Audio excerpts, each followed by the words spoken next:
Estas las primeras impresiones, los sondeos que recién están haciendo. Estamos con Maril Fornoni de Management and Fit. En un rato llega Rosendo Fraga. ¿Ustedes tienen la misma medición que el gobierno que dice que el 70% de los bonaerenses están indecisos? Sí, mira, en general en todas las campañas hay, yo te diría un 50% de la gente que tiene como una posición ya tomada. Es decir, incluso nosotros hicimos un estudio un poco mostrando este tema de la grieta. Hicimos, bueno, hay un 28% aproximadamente que es núcleo duro del gobierno, que votaría al gobierno en cualquier circunstancia, que ya lo tiene decidido independientemente, y esto es inelástico con el candidato, ¿no? O sea, independientemente del candidato votaría en ese espacio. Lo mismo pasa con el kirchnerismo, un 25% dice, y esto se condice con lo que ha pasado en otras elecciones, el 50% ya trae... por su ideología, por su posición política, por su simpatía, por lo que quieras, una decisión tomada, el resto lo toma pero durante... El resto es mucha gente, digamos, 50%. Es 50%, o sea, 50% mueve completamente lo toma la aguja en la campaña y además lo decide muy a último momento. De ese 50%, empezó, ¿no? yo te diría que el 25% lo decide la última semana. Y hay mucha gente, más de la que uno se pondría en el cuarto oscuro. ¿Y cuánto cambia eso de las PASO a las generales? Porque estamos en la pre-campaña, digamos, ¿no? La campaña de las PASO, después viene la campaña de las generales. Lo que pasa es que en estas pasos, por lo menos en la elección, digamos, en la que todos estamos mirando, ¿no? La de la provincia de Buenos Aires, poco se dirime, porque en realidad los candidatos van solos. Entonces, esto es como un mostrar las cartas, y bueno, y ahí eso lo que permite es que se pueda prestar mucho más a lo que mal llamado voto útil, voto estratégico, después puedan cambiar las cosas y haya como una reorganización de fuerzas. En principio, las PASO hoy en la provincia de Buenos Aires están sirviendo para esto porque no se dirime ninguna interna importante, ¿no? Sí, eso te iba a decir justamente. Si no pasa que en esta primera vuelta la gente puede, le digo primera vuelta y en realidad son unas primarias, ¿no? En estas primarias funciona como una primera vuelta. Fraga, bienvenido, Rosendo Fraga. Y la gente vota como con esa libertad de decir, bueno, elijo a cualquier, total, con esto no se define, pero la general va a funcionar como una especie de segunda vuelta donde es blanco-negro. Muy probablemente a partir de esto, de mostrar las cartas y que la gente pueda usar más ese voto estratégico, mal llamado voto útil, de decir, bueno, a ver, todos estamos mirando los puestos de senador, los cargos a senador, donde van a entrar 2 por un partido y 1 por la minoría. Bueno, si el gobierno tiene el primer lugar, el segundo puede haber un reacomodamiento, depende si vamos a apoyar a Cristina o no, o viceversa, ¿no? La verdad es que va a haber un reacomodamiento porque sirven un poco para esto, ¿no? Me parece que no es el objetivo de las primarias, pero termina siendo este. Rosendo, según los números que tiene hoy usted con la consultora, ¿Cristina puede salir primera efectivamente en la elección? La palabra puede... Bueno, según los números de las encuestas. Pero siempre en política hay que diferenciar posibilidad de probabilidad. En política es posibilidad. En Argentina es lo probable, lo improbable, lo posible y lo imposible. ¿No es cierto? ¿Viste? Asignar probabilidad. Puede. Creo que es más probable que finalmente gane Cambiemos, porque tiene el apoyo del gobierno nacional y provincial y la oposición más dividida en 3. Pero esto no quiere decir que Cristina no pueda ganar. Además, los escenarios no solamente importan por su probabilidad de ocurrencia, sino por su impacto también. Entonces, Cristina puede ser un escenario de menor probabilidad, pero si se da de un impacto mayor. Ahora, sobre esto yo creo que tenemos un ejercicio muy concreto. Pues sabés que hubo una sola elección de medio mandato con PASO, que fue la elección de 2013. Y en la provincia de Buenos Aires, en alguna medida, ¿no es cierto?, sucedió lo mismo. Los principales candidatos no tenían PASO, competencia como... ¿Qué pasó en las PASO? En 2013. Massa sacó 36, Insaurralde sacó 30, hablando del número de porcentaje redondo. ¿Qué pasa después en la elección de octubre? El 36 de Massa se hizo 44, el número redondo, y el 30 de Insaurralde se hizo 32, ¿correcto? Es decir, vos que claramente se te dio, ¿no es cierto? Una reasignación de votos de terceros partidos en función de los 2 primeros, y esa diferencia de Massa, que había sido en las PASO de 6, se elevó a 12, ¿no es cierto?, en la elección. Esto no es un pronóstico, es un ejercicio en base a lo que sucedió, que nos puede permitir una conjetura, que el voto se reasigne en la elección entre los 2 primeros. La diferencia es que ahora oficialismo es Cambiemos, en ese momento era la oposición la que reasignó todos esos votos y los recibió. ¿Se entiende? Digamos, ahora el kirchnerismo es la oposición o el peronismo. Bueno, el punto yo creo que uno puede decir, y yo lo dije recién, si el oficialismo tiene una ventaja. la oposición de origen peronista va dividido en tres. Yo siempre digo, cuidado, la división del peronismo es el estado natural, no la excepción. No, si vos revisás las últimas 4 elecciones presidenciales, el peronismo fue con 3, en todas las elecciones de medio mandato el peronismo fue dividido. La novedad es que en la provincia las últimas 3 elecciones de medio mandato fue entre 2 peronismos. Y ahora hay una expresión no peronista disputando. Esta creo que es, ¿no es cierto?, la novedad. Ahora, también es cierto que el antikirchnerismo tiene 3 expresiones. No sé si está claro. Sí. Es decir, cambiemos a antikirchneristas, Massa y Luisa también lo son, y Randazzo, por lo menos, los primeros pasos de campaña los muestran en esa dirección también. ¿Y qué dicen los números hoy?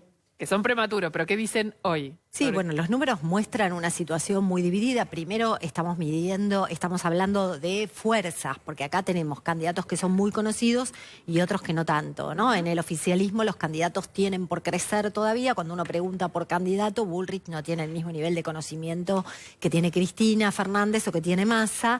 Preguntando por fuerza política...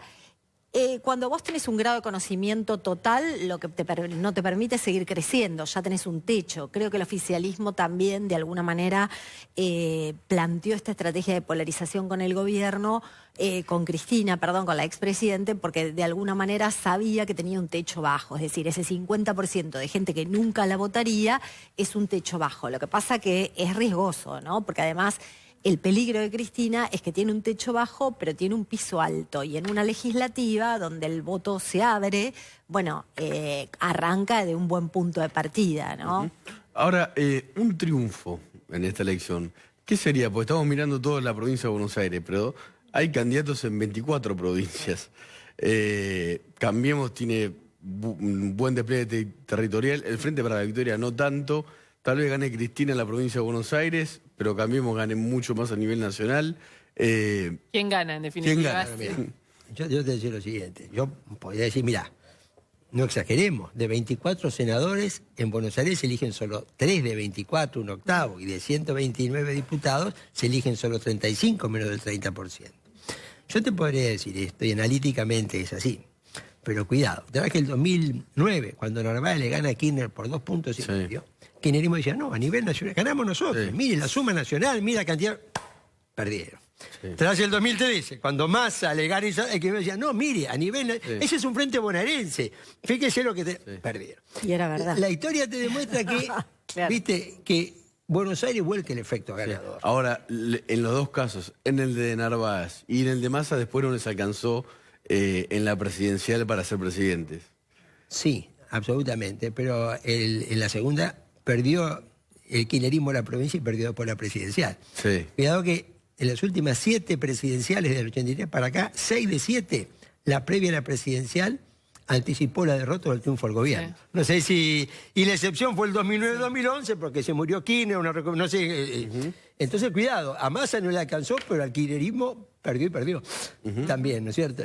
El eje de discusión hoy en la campaña que acaba de empezar, la verdad, es por ahora la corrupción.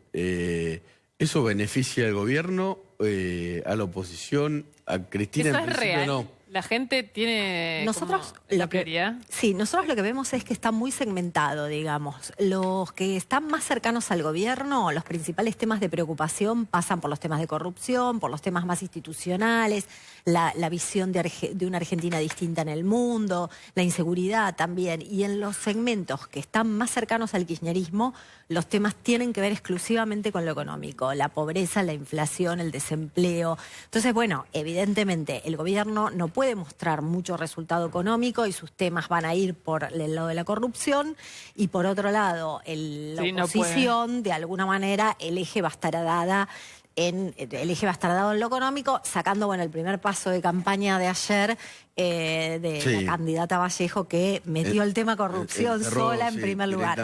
Pero en general yo creo que los temas digamos, donde va a ser eje la oposición van a ser con los temas económicos.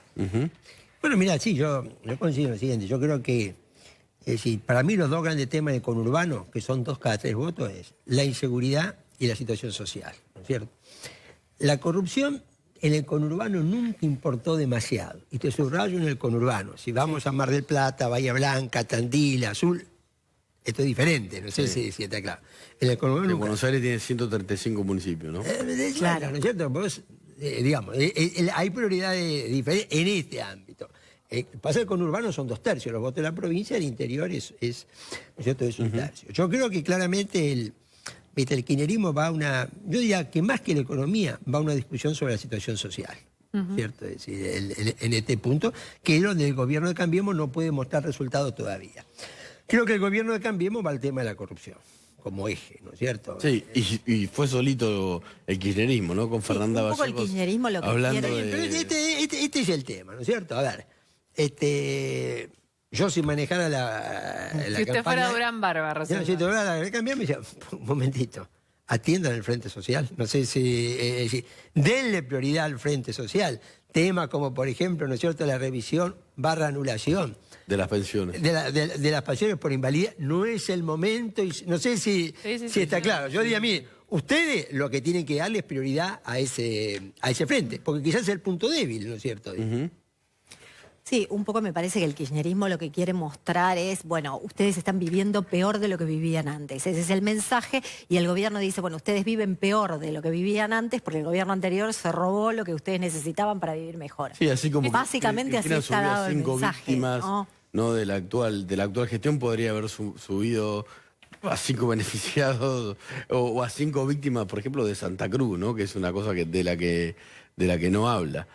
Pero es una campaña de sordos, digo, porque un poco es, digamos, desde el gobierno aparentemente van a tratar de, bueno, mejor de lo social no hablamos, y sí hablamos de la corrupción, donde estamos mejor posicionados. Y desde el kirchnerismo es de la corrupción, bueno, ahora vamos a escuchar a Fernanda Vallejo igual. Tratamos de que no hable nadie, pero hablamos de temas de la actualidad que son muy sensibles a la gente. Yo creo lo siguiente, yo tengo la impresión que el 13 de agosto la dinámica política va a ser intensísima.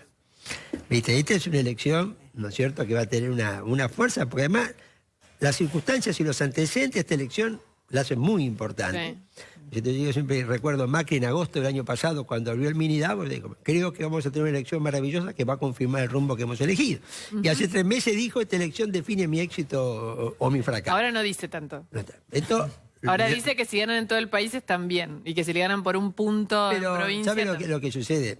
Sí, yo insisto. Vidal dijo, no es tan importante si ganamos o perdemos también. Si vos vas a decir esto, cuidado con querer hacer lo que hizo el kirchnerismo. Guarda que en la suma nacional, no sé si... Sí, no, ¿me interpretás? Porque tampoco es tan claro que en el interior Cambiemos gana. Vos fíjate, tuviste la elección en La Rioja y Cambiamos no llegó al 20%. Ahora viene la elección en el Chaco y el peronismo va a ganar claramente. También en esos dos distritos el kirchnerismo, separado del peronismo, no llegó al 4%. Esto también es una... ¿viste? A veces es una ficción que la sociedad esté como completamente dividida entre kirchnerismo y antikirchnerismo. En realidad no representa a la sociedad argentina hoy esa disputa, esa grieta. No, nosotros lo que vemos es que, a ver, nosotros determinamos un núcleo duro, fuerte, como te decía, inelástico a cualquier candidato, que entre los dos, kirchnerismo, no kirchnerismo, es un 50%. El 50%, sí, pero es el 50%. Pero es otro 50% que está entre otros candidatos o que son desilusionados de ambos, desilusionados del kirchnerismo, desilusionados del gobierno, que votan otros espacios, que votan coyunturalmente y que esperan a último momento a ver cuál es la propuesta, la sensación, el feeling con el candidato, ¿no? Entonces, no es tan así la grieta de que la mitad está de un lado y la mitad está del otro. O sea, se está votando de algún modo, no una ficción, pero una especie de relato que tiene que ver con todos los candidatos, ¿no? Porque están hablando más de sentimiento, de estrategia, de política, que de propuestas legislativas, ¿no? Se está votando a legisladores, senadores y diputados, ¿no? La inflación y la inseguridad yo no sé si se va a poder arreglar en el Congreso. Lo que pasa es que siempre se terminan jugando, las últimas elecciones legislativas se jugaron como si fueran ejecutivas. Después por eso también es la desilusión, porque por ahí se vota algo y se creen que al otro día va a cambiar algo y en realidad es poco lo que cambia, ¿no? Esos legisladores comienzan su mandato mucho después. Mira, yo creo que esta es una elección que va a tener mucha fuerza política. Me parece que finalmente la campaña la van a librar Vidal y Macri de un lado y casi diría más Macri que Vidal finalmente. Sí. Y Cristina del otro lado. No sé si va a ser una campaña para mí durísima. Los dos... ¿Con violencia? Verbal. No creo que haya creo que esto se va a endurecer. No va a haber grandes debates sobre los grandes temas. O sea, no se va a hablar del trabajo que les toca, ¿no? A los que ganan. Tampoco creo que vayas a tener grandes debates. Eso les iba a preguntar a los dos, si veían a Cristina Kirchner sobre todo debatiendo, ¿no? En un debate televisivo. Yo no la veo debatiendo con Bullrich. Por ahí me equivoco, no la veo debatiendo con Bullrich. Pero eso es un signo de debilidad total, ¿no? Bueno, después diría... Pero ¿no se anima a debatir con Esteban Bullrich? Yo no creo que ella vaya a debatir con Esteban Bullrich. Sinceramente, por ahí me equivoco y lo hace. No lo veo en su personalidad política, ¿no es cierto? Es decir, ella va a centrar, acuérdate, toda su campaña con Macri. Sí. No la va a centrar con... Los dos, tanto Macri como Cristina quieren centrar la campaña en el otro, digamos, es algo que los dos están deseando. Bueno, ese fue el riesgo de la polarización también, ¿no? Porque me parece que también Vidal hubiera aportado mucho en la campaña en la provincia de Buenos Aires, y al centrar la polarización entre Cristina y Macri, la dejan de lado un poco a Vidal, que creo que podría haber colaborado mucho más en la campaña. ¿Pero esa es una búsqueda voluntaria de los dos? A ver, yo creo que faltan 4 meses para la elección. Sí, es mucho. Sí, falta. Sí, faltan... Las PASO las tenemos ahí, las PASO van a tener para mí un gran voltaje desde el punto de vista político, y creo, ¿no es cierto?, que en 4 meses las campañas pueden reformularse, ¿viste? Es decir, remontarse. Lo que sí yo diría que la campaña Cristina, para mí no es ninguna novedad. La gente dice, Cristina cambió. Cristina no cambió nada. Siempre que ella entra en campaña, juega la seducción. Es buena. Vos tenés que en el 2007 el candidato a vice era Julio Cobo. Era un gobernador radical, moderado, que había apoyado a López Murphy en el 2003. La campaña financiada con la Federina. Y cuando ibas al 2011... Sí, bueno, los spots son de... Pero escúchame, hoy nos puede parecer un chiste, pero el candidato a vicepresidente venía de la UCD y tocaba la guitarra con la marcha de Rolando. Era lo más light. Es decir, cuando ella se pone en campaña, después del 2007, a los 3 meses tuviste el conflicto de campo. Y esto volvería a ser así desde mi punto de vista. Pero yo no veo, un cambio. Es Cristina en campaña típica, ¿no es cierto? Sí. Ahora, en esta me parece que hay una diferencia, que es la lista de candidatos, ¿no? De Cristina, donde esta vez no están los de siempre, salvo Daniel Scioli. Puede ser que sí, pero yo te recuerdo, Julio Cobo candidato a vicepresidente, mirá lo que es del 2007. Sí. No sé si me tenés que decir. Yo creo que ella siempre en campaña... Es camaleónica. Seduce, después... Yo me acuerdo en el 2007... En el poder confronta. Sí, claro. Yo me acuerdo en el 2007 que cuando uno le preguntaba a la gente, bueno, cuál era la diferencia entre Cristina y Néstor, ¿no? Cómo veían si era uno el candidato o el otro, la gente viendo a la Cristina decía, la diferencia es que con Cristina vamos a estar más abiertos al mundo, ella va a hacer muchas más relaciones, era prácticamente como una visión mucho más institucional. Sí, claro. Esa era la diferencia, diferencia, ¿no? Y sin embargo, bueno, después no fue así. Les agradecemos muchísimo a los dos. No, gracias por la invitación. Pronto, y Rosendo Fraga. Nos vamos a una pausa y ya te contamos una cosa que empieza a recalentarse. Una guerra que está arrancando. Sí, y que puede terminar de un modo complicado. Hay una pelea por el recuento de votos de las PASO. ¿Peligran las PASO? Después de la pausa.